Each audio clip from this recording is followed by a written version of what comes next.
if it's not good enough for your loved one, it is not good enough for someone else's. If you want to know how to improve your CQC ratings, you need to listen to this episode. You're about to listen to our care conversation with Adele Gavaghan, the Director of Regulation and Operations at Tanglewood Care Homes. In this episode, Adele discussed her care journey from starting out as carer to working for the CQC through to being a director of a successful care group. This episode is focused on how you can improve your CQC rating. Adele gives us some fantastic takeaways that you can apply today. We hope you enjoy this episode. Adele, why do all members of Tanglewood's leadership team seem to have experience as care assistants? So we think it's really important that when we're leading an organisation that we can empathise with our team members so that we understand the challenges, the rewards, and so we can really lead them in the right direction. We know what good care looks like, and we can really coach and develop our team members to not only provide a really good high quality care, but also to grow within the organisation for their career. So, Adele, why did you get into care then? And talk us through your journey as well from care assistant through to operations director. Okay. So when I left school, I qualified as a hairdresser, and I worked in a hairdresser's, and every Friday we had elderly clientele come in, and rather than wait till a Friday to enjoy my job, I took a bit of a jump really, and I went and I applied to be a care assistant in our local care home. So started as a care assistant, worked my way up in that particular home to be a deputy manager. Then I went and I was a care manager in a commissioning home, and then I pursued my career to become a home manager, and that's where I found a passion for turnaround and changing people's experiences and really challenging the narrative. And from being a home manager, I then joined the Care Quality Commission where I was an inspector. I worked as a specific incident lead, and then latterly I was an operations manager in Essex, and that was I was with CQC for 5 years, and then I joined Tanglewood where I'm the Director of Regulation and Operations. When I was a deputy manager, my grandma had a stroke and very quickly had the onset of vascular dementia. So very, very quickly had to get to know my new grandma because we lost grandma that was.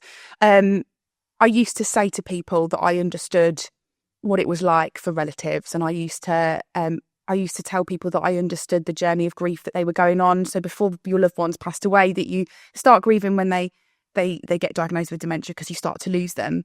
I used to tell people all the time that I understood and that I empathised with them. I didn't until I was in that position myself. So for me, that drove me to become a home manager really, because the care and experiences my grandma had were poor. And I made a commitment to myself that I would try and do anything in my power to not let that happen to someone else. From all of the people that we've spoken to in care, I'd say 80-90% of them have a personal connection to care. How important is a personal connection to being able to deliver better care? I think it gives you the feeling behind it. So we can all try and understand how relatives are feeling, for example, or how team members are feeling. But I think until you've actually been through that yourself and experienced the emotions, and just because you work in care does not mean that when it's your loved one, you know what you're doing. So I went from what I thought was a very competent individual, quite knowledgeable, to my loved one in front of me, and I didn't know what to do and I felt helpless. So I think it gives us more kind of feeling towards it, and it drives us to make that commitment even more than we would normally. But also, actually, would that care be good enough for my grandma? No, it's not. Well, then we need to go again and do better. So I think you get that perspective as well. That's interesting, because you've also previously said you wanted to influence the standard of care that people receive. What are some of the actionable steps that you're taking to do that? I mean, several. I mean, I've been the individual where people have always said to me, you can't change the world on your own. And actually, You can't, but if you surround yourself with a group of people that want the same things as you, then you can absolutely give it a good go. And I feel that's why I love working at Tanglewood so much, because I've met people who are absolutely wanting the same thing as me. So, I mean, first of all, my leadership approach is different to other directors maybe in other organisations. So you will find me hands-on in the homes. At the moment, currently supporting the home we're in at the moment, making the team, feel valued, making them feel special, making sure they feel appreciated is a first step to really making a difference to a care home. Happy team members, happy residents. It's not as simple as that, I know, but as far as kind of trying to make an impact, that goes a long way. So my leadership style, I would like to think, is really supportive, really kind, really caring. I am really honest. And I think it's really important to be human about things. Just because you're in a role of being a director doesn't mean you don't have feelings, doesn't mean that you see poor care and it doesn't affect you. So I think it's really, really important that when you're leading a team, you show your vulnerability to enable them, if anything, to allow them to show theirs. As far as actionable steps go, in Tanglewood, I've created a training program where we're going to start developing our leaders within, really kind of moulding them into the Tanglewood vision and values. Moving on to the CQC and your experience with the CQC, Yeah. and obviously the CQC is the big body that rates care homes in terms of tells care homes how their standard of care is. What are the most important factors for care homes then to get that outstanding rating? What do they need to do? I mean, the first thing they need to do is absolutely nail the basics. So make sure that they are, their governance is spot on, their leadership is strong, the team feels supported, the residents feel involved with the running of the home and decisions aren't being made for them, and that they're actually involved in those decisions. Again, with the team and the relatives, that's really important. Making sure, care plans really are descriptive about people's care needs and they're holistic. Promoting people to express their sexuality and being supported, maintaining people's identity, whether they're living with dementia or not, is really, really important. There's lots and lots of things, but I would say absolutely get the basics right. I think what's really, really important is they focus on what they're really good at and then develop that further. So thinking outside the box, demonstrating how they are providing exceptional care and how that really impacts people. So CQC news methodology is focused around feedback and observation. So that's really, really important. So how do providers collect that information to demonstrate their outstanding will be one of the main factors. But thinking outside the box, providing really unique care and then being able to demonstrate that impact is really important. Okay, so let's kind of go back to the start. For a care home owner, their home is struggling. They've got a CQC inspection potentially coming up. What would you say to them would be the first kind of key areas that you would focus on if you were looking to improve your CQC rating? The key areas I would say that a provider would need to focus on if they had a struggling care home is get relationships built with the local authority, with the ICB and with CQC themselves. Be really, really open and honest about the challenges, what you've identified and then what you're doing about them. We can all go into a home that's experiencing challenges, but to be able to articulate those challenges, understand why they are the way they are, and then give the assurance, I think that would be the first thing I would do if that was myself. We use technology and electronic systems to support our governance. So we've got PCS, which is our care planning system. We've got Camascope, which is our medicine system. We've got Cool Care that supports us with our rotas, rota planning. So we are paperless at Tanglewood. We use SharePoint a lot for stuff as well. What's really important then when you're rolling out a electronic monitoring system or an assistive technology is that the team are trained and it's embedded and that they can use it without giving it a second thought, because that's where your stumbling blocks come in. If the team aren't trained properly, that's when it won't be used properly. The data that you're pulling to try and enhance people's care won't be correct. So that's really, really important. And making sure that you've got the correct equipment, making sure that it's being monitored so that it's working properly. So just really, really basic things, really, and giving the team time to try it, test it, and then review and learn from it. We can pull reports about people's care, which support us to drive improvements. So, for example, some residents who are at risk of dehydration might be on a fluid target. So, for us, that enables us to make sure that people are receiving their correct amount of fluid. But it also means that if they're not receiving it, we can look into why. Has that person got a UTI? Are they not feeling very well? Do we need to get a GP out? It enables us to enhance the care that we provide. That's almost the fundamental level of care, what everyone would expect. Yeah. How do you go almost above and beyond at Tanglewood in terms of, there's suppliers out there now. I'm thinking like Bailey at Be Great Fitness or Cordell and Tom at Dementia Friendly Barbers and the services they provide. How can they go to help both, obviously, the care you provide at Tanglewood, but also improve CQC ratings? We also use services like Dementia Friendly Barbers, and I'm a huge advocate for Tom and Cordell. They're really, really passionate about what they do, making a difference to people living with dementia. Identity is really important for me, and it's really important for me to promote that within Tanglewood, and I feel that Dementia Friendly Barbers absolutely does that. Not only does it give people our male residents a feeling of going to a barber shop, having a treatment, feeling looked after, being well groomed, but it also enables us to support people to look how they've always looked. Why should they come into a care home and have kind of overgrown hair and an overgrown beard if that's not what they want? We also have a partnership with Bailey at Be Great Fitness. Bailey provides kind of exercises and meaningful activity, but for me, I think the biggest thing about Bailey is it's not just his kind of exercises that he brings, it's his engagement with our residents. And if you watch any of his videos, the relationship he has with our residents at Tanglewood completely shines through and makes a difference to their day. So how do you balance regulation and kind of focusing on CQC ratings whilst trying to just deliver good care? I think what's really important is understanding the regulation and knowing the legal requirements. And even if your care home isn't meeting that and you know that, it's being brave enough to kind of say that and work towards it. And I think there can be lots of red tape around providing care to people, but I think it's really important to recognise that they are human beings, and it is really important for them to take positive risks.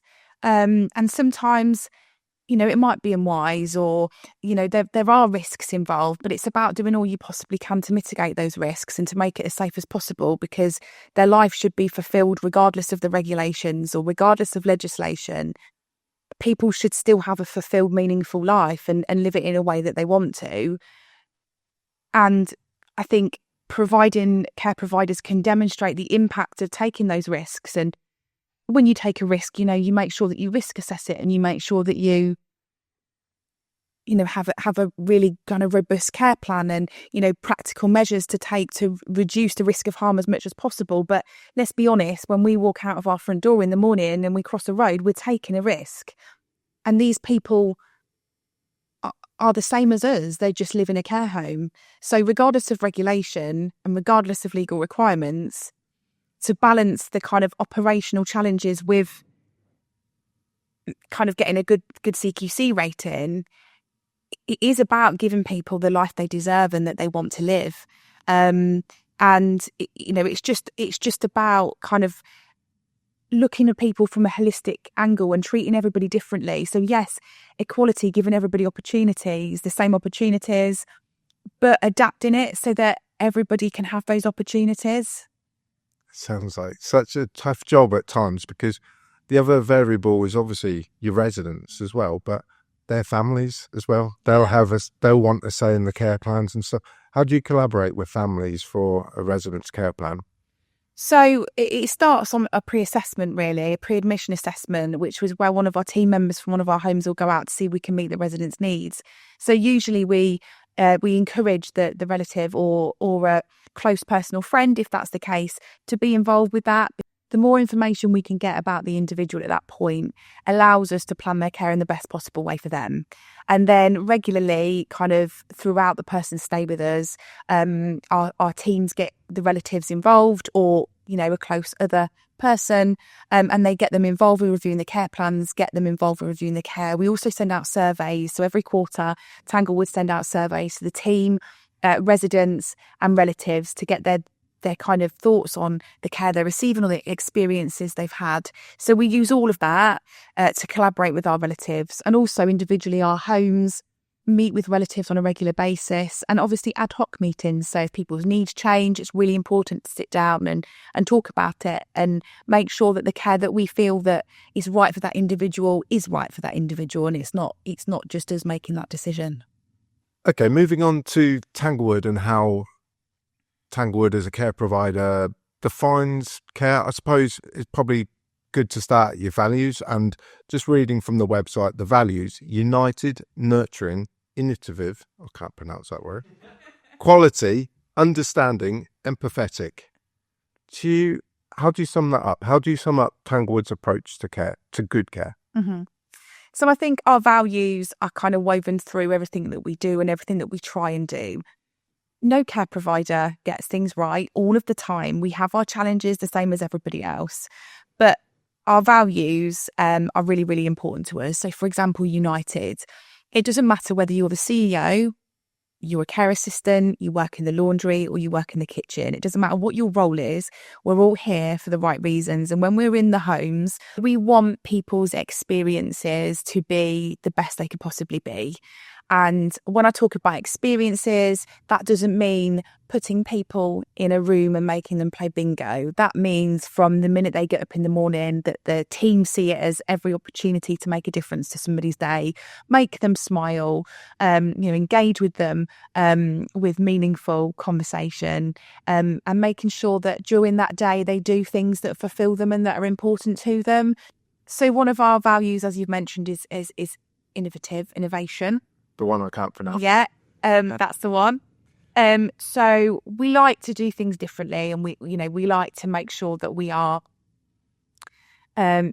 stand out from other care providers to meet our residents' needs. So one of the things that we're looking at introducing in the new year is Make a Memory, where we're going to be rolling it out in some of our care homes, where we have a tree and our residents will write one of the things that they've always wanted to do, almost like from a bucket list.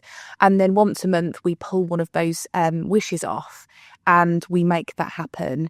And I've done this previously with another care organisation, and it worked really well. So some people wanted to go shopping for the day, some people wanted to go ice skating, and another person, their only wish was to go and see their husband at his grave because they weren't mobile. We physically were unable to support this individual to go down to the graveyard to see her husband's grave. So what we did was we used technology, so cameras, to take photos and videos from when we left the home, in the car journey, walking up to the grave, and then what we did is we put that on a kind of virtual digital frame for that individual, and that sat in their room. So whilst we were unable to make that wish come true physically, we were able to support her in an innovative way to see her husband's grave. So it's stuff like that we really want to introduce at Tanglewood, where we can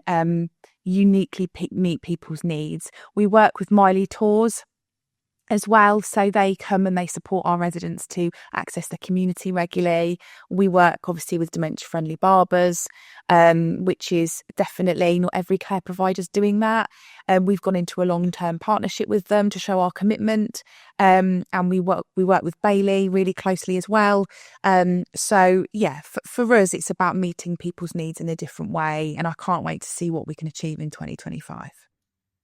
If you were to have a new home in the group, or you go into a home to look to turn things around a little bit, what are the steps you would take to make sure your endeavours are successful? It all starts with our director of development. So she goes and she obviously, assesses land and, all of that kind of part of it. And then as the home builds, she keeps an eye on it. She has links with the builders, monitors timescales and stuff like that. And then obviously operationally, we recruit a home manager for a start. That'd be a good place to start. Yeah. And then we recruit the team. So what we do really early on is, as soon as the build is starting to be finalised, we have commissioning calls every week, and then we start that commissioning process. So every department in the organisation has responsibilities, actions, things that they have to do, a bit of a to-do list, but to make sure that we're operationally ready. So that includes facilities and estates, that includes health and safety, it includes operations, recruitment, learning and development, and all kinds of different things. So for us, it's really important that it's all about planning, really, and making sure that when we open those doors, we are confident we are 100% ready to not only be the care home of choice in that area, but to also be the employer of choice as well, and make it the best experience possible for the team.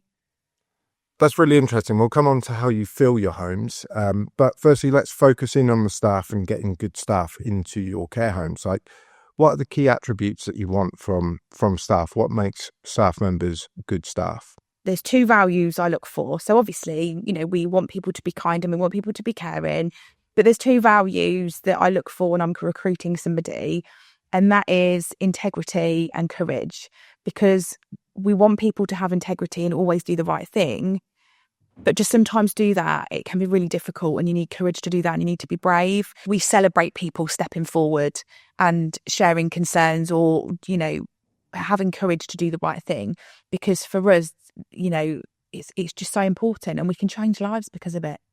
And then obviously the focal point of a care home is always going to be the care home manager. How do you go about employing a care home manager? I think it's really important that they share our ethos and share our vision and values.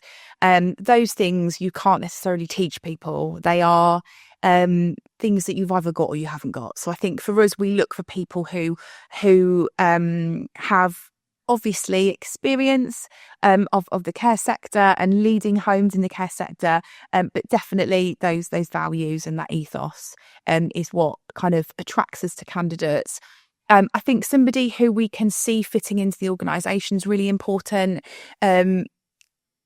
What is crucial is that, regardless of what role you're recruiting for, you don't try and fit a square peg into a round hole. They've got to fit. They've got to fit for us, and we've got to fit for them. And if that doesn't work, then it's never going to work. I think the other thing is about, when we look for home managers, it's about what that individual wants for them and what they want for their home and what they want for their future. Tanglewood is a place where we will have opportunities in the future. We're a growing organisation. So when we appoint our home managers, we don't just look at the now, we look at where they potentially might be in 3 or 4 years' time. Moving back to filling the homes, maximising occupancy, obviously for us at Care Launch, that's what we specialise in. But for you, what are some of the key ways that you do that? So at Tanglewood, we have a strong community presence. All of our homes do something different. So there are standardised things that we do in all of our homes, but we have kind of little unique things depending on areas. For example, this year, 2 of our homes had a firework display that was heavily attended by the community. So that just is evident of the community links that they've been built up. I think having really, really good relationships with stakeholders, so whether it be GP surgeries, the local pharmacy, district nurses, I think having those links in the community and with your local authority is also key to increasing occupancy. Bringing people into the home, showing them what we do, making sure that, we showcase what we're about. We're Tanglewood and we are this home and this is what we can offer. One of the things that we've started doing recently is we've started doing a trial stay. So rather than committing to a respite period, we offer people a 1 or 2 night stay, or even to come in for the day, have a meal with us. So we're allowing people to try our service before they buy it, which I think is really, really important. We've got a home in Nottingham which took part in the CEO Sleep Out to raise money for people in the community that are experiencing homelessness. We've got a home in Coningsby which do a buddy lunch on a Sunday to combat isolation in the local area.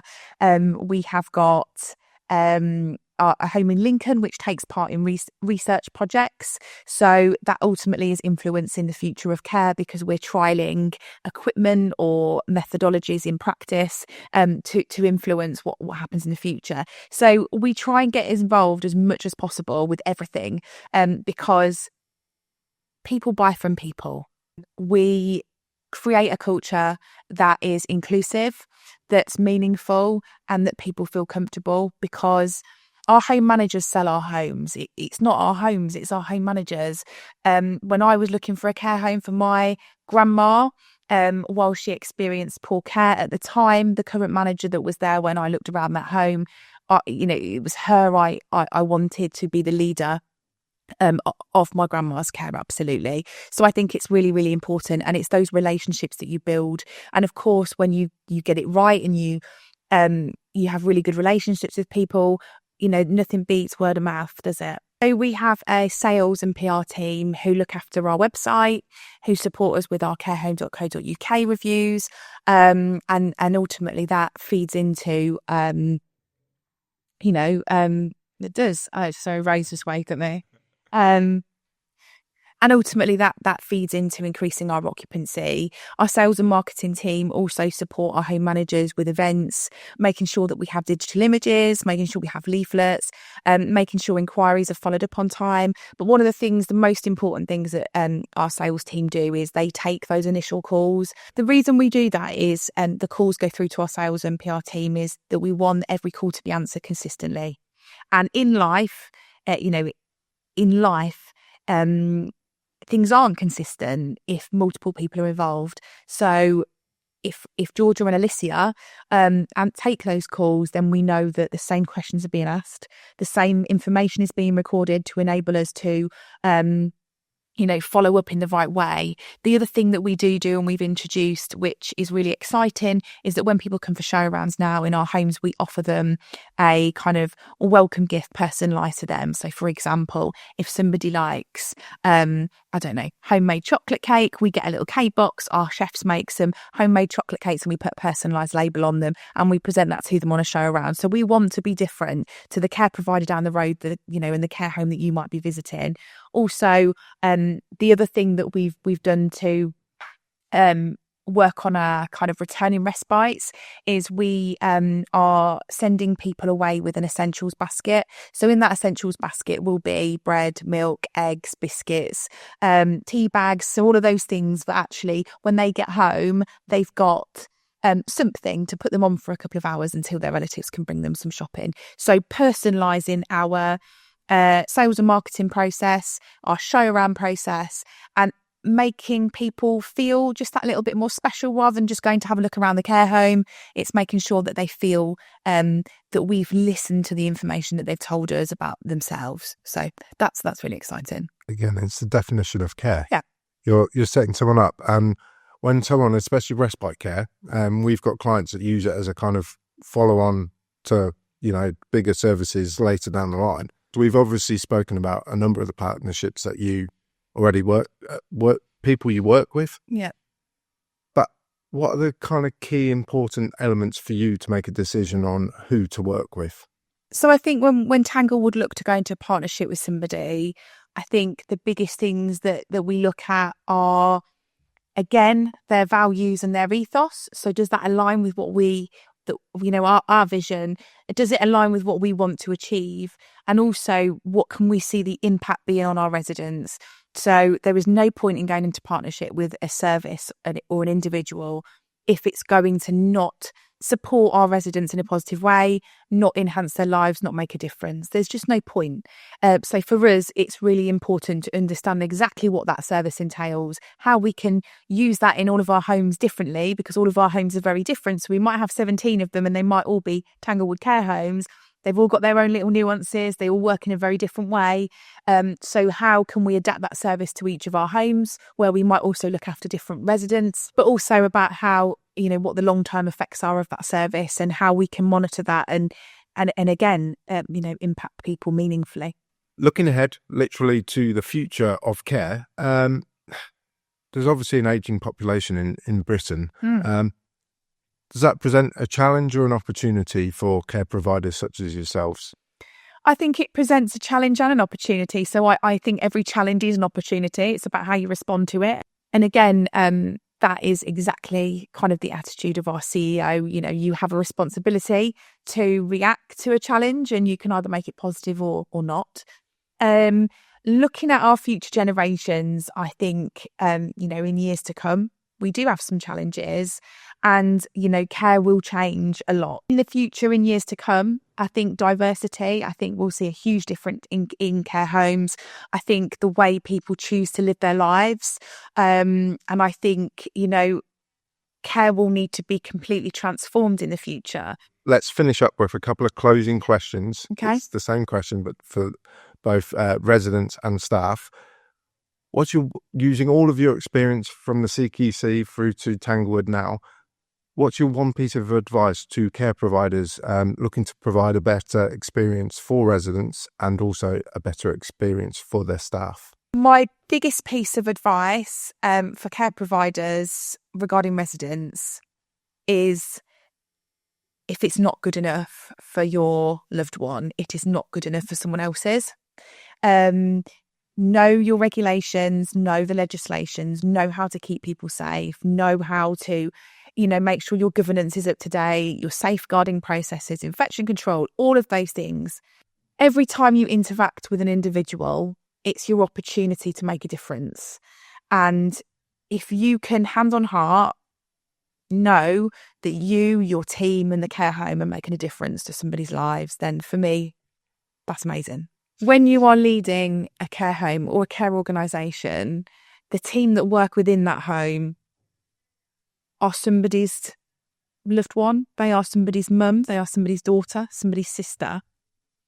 And they shouldn't be seen as just numbers on a rota. They should be seen as individuals. And I think supporting equality, promoting equality and diversity and inclusivity in a team of people is really, really important to retaining team members in our industry. Perfect. That chat was really insightful.